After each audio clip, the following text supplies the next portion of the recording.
Okay, today we're going to learn how to plot a graph, right? So this is the question that we're going to do, right? Number one, there are a few things that we need to take note of. The first one is the equation, y equals to negative 2x minus 1. Please underline or highlight this one because we are going to use it later on, right? So let's try to do part A first, right? Part A requires you to determine w and z. So to do that, we're going to take out a graph paper. Right, and we're not going to use this side, we're going to use the other side, okay, the blank side. So we're going to start by writing down the equation, which is y equals to negative 2x minus 1. Right, so once you are done, in order to find w itself, if you look back at the table, x is negative 1, while y equals to w. So I will need you to write this down. After you have written this down, we can now substitute in the values back into the equation. Okay, so after doing that, we can find the value, w is 1. We do the same for z.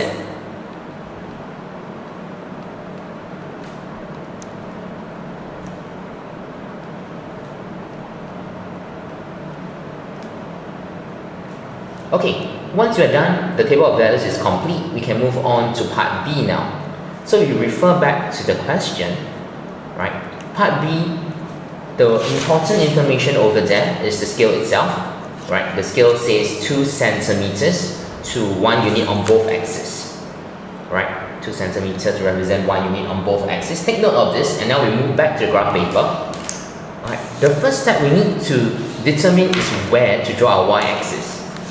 Right, so our suggestion to you is to start counting, right? Because the least value of x in the question is negative 2. Right, so we're going to start counting from negative 2. Right, let's not start at the edge, so maybe about 2 to 4 centimeters, in this case 4 centimeters. We'll let this be negative 2. And every 2 centimeters we'll count. Next one is negative 1. And finally 0. 0 is where we'll draw the y-axis. So draw a vertical line all the way down. It doesn't really matter how long you draw, even if you decide to draw the whole length of the graph paper. Right, remember to label your axis is very important. Right, label your y-axis in this case. Right, next step is to look at the greatest possible value of y in the question. Right, in the question, the greatest possible value of y in this case is Z. Negative 5. Negative 5. Right? So we will start drawing the y-axis. Right? We start labeling the y-axis. Negative 5. We'll start off with negative 5. And then negative 4. Negative 3. Negative 2. Negative 1. And finally 0. Right? At 0, we will start drawing the x-axis.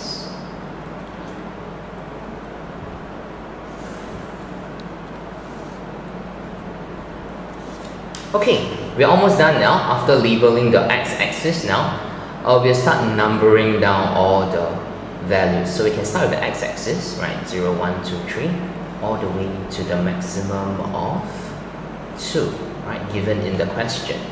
Right, so it's from negative 2 to 2 for the x-axis. On the y-axis is from negative 5, right? From negative 5. So we can start down by negative 1, negative 2, negative 3, negative 4, and finally negative 5. Right? And we also label the top. Okay, we are done. We're done with the axis. So now we're going to start plotting the points. So we'll start by plotting the points. The first point is negative 2 and 3. Right, so remember to mark the point with a cross. Okay, we don't want to see any dots. So mark it with a cross. Then we'll go on to the second point, which is negative 1, 1. Right, and then we do the same for the next one, 0, negative 1, followed by 1, negative 3, and finally 2, negative 5. Right, so once you have drawn all the points, right, align the ruler, make sure it goes through all the points, make sure first, okay, don't use the opaque side, use the transparent side so you're able to see it clearly, right, so then you draw a line down, right, do not extend the graph, right, draw one line and don't draw double lines, Okay, so once you're done, the graph should look like this. Remember to label the graph. Right? You can label it anywhere as long as it can be seen and understood that it is for that graph. Right, so we are actually done with part B now, and now we'll move on to part C. Okay, for part C, the question requires from the graph, find the value of y when x equals to 1.5. Right, so you always remember it's supposed to find the value of y. So remember to highlight or underline it. Okay, back to the graph now. We will have to go and find the line in which x equals to 1.5. Right, so find 1.5 on your x-axis, okay, and then we will draw a vertical line. Okay, draw a vertical line. Should we use dotted or solid in this case? Right, since the question did not ask you to draw a line, we will use dotted lines. Okay, if the question was to draw a line, then you will have to use solid. Okay, once you've drawn your dotted lines to the graph, right, now we have to draw a horizontal line now, because remember we're trying to find the y value. Right, so we draw the horizontal line to help us read where the y value is. In this case, the y value is -4.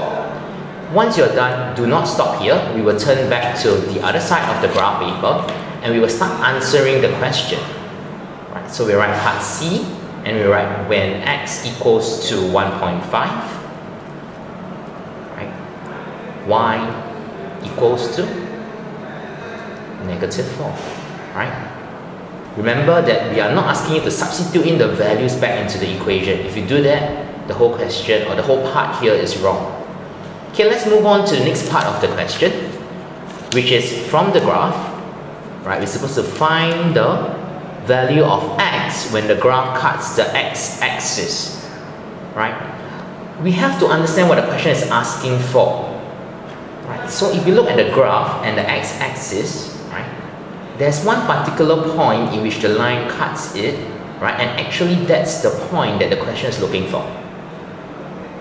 Right, so we have to identify what point is there. So be very careful of the scales, right? You do notice that it is 5 small squares away from 0, right? 5 small squares away from 0. So if we count, each small square is actually 0.1, right? But remember, we're going to the negative portion, right? So we count negative 0.1, negative 0.2, so on, 0.3, 0.4, and finally you notice it's at negative 0.5, right? So we'll turn over to the next page now, right, and we'll answer the question, part D. Right, remember to answer the question, right?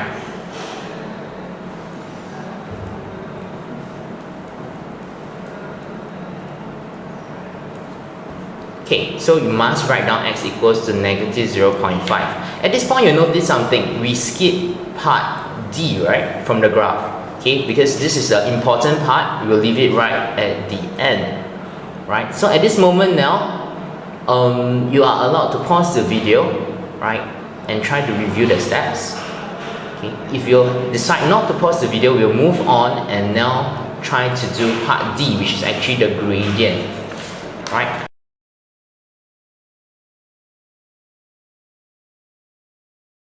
For the gradient of the line itself, right, it's a straight line, and recall that you only need 2 points to calculate the gradient.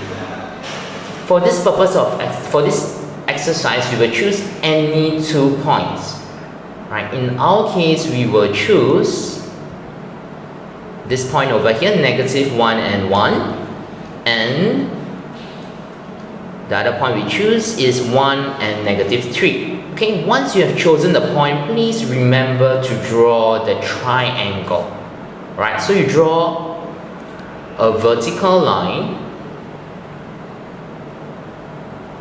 from negative 1, 1, draw it all the way down to the second point that you have chosen. Yeah, make sure it's a dotted line, right? And then draw a horizontal line to the second point.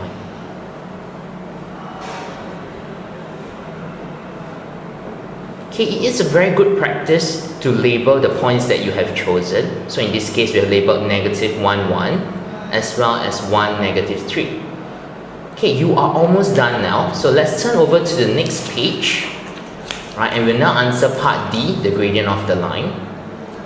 So remember to write down proper statements, gradient equals to, right? Do you still recall what the points are? If you do not recall, you can always flip back to the previous page, right? So in our case, remember the formula is y2 minus y1 over x2 minus x1, right? So once you have the values, you can put it back into the formula. Right, so 1 minus negative 3. And for x2 minus x1, negative 1 minus 1. Okay, so all you need to do is key this into your calculator and get the answer. Okay, in this case, the answer is negative 2. However, if your answer is a fraction, for example half, please remember to write it in decimals, because any work on graph paper is estimated, so there should not be any fractions. Okay, let's move on. We are done with part D, and now we are down to part F. Right? So if we take a look at the question, right, the question asks you to draw the line y equals to negative 4. Right, so that's the first instruction you are given. So go and find where y equals to negative 4. So we start counting on the y-axis, right, 0, negative 1, all the way down to negative 4. Right, then we will draw a horizontal line. Okay, please remember to do it in solid lines because the question asks you to draw the line, right, and never forget to label the line. Right, please write down y equals to negative 4. Right, so that's the first part of the instruction. The second part of the instruction is to write down the coordinates of the points of intersection. Okay, so trace the line y equals to negative 4 all the way to the point in which it cuts the line. This is the point that the question is asking for. So all we need to do is read it from the graph. In this case, it's negative. In this case, it's 1.5. on the x-axis and 4 on the y-axis, negative 4 on the y-axis, right? If you leave it like this, you are not answering the question because we are required to write down this coordinate. So let's flip over to the next page now for part F. Right, we'll write down coordinates of point of intersection.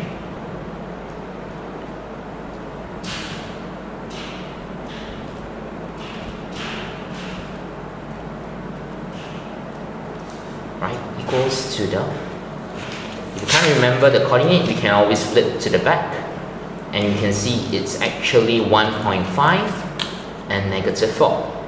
Right? Please take note, coordinate should always be written in brackets, x coordinate first, comma, followed by y coordinate and close the bracket. Okay, this concludes the end of the graph sketching. We thank you for your time in watching the video.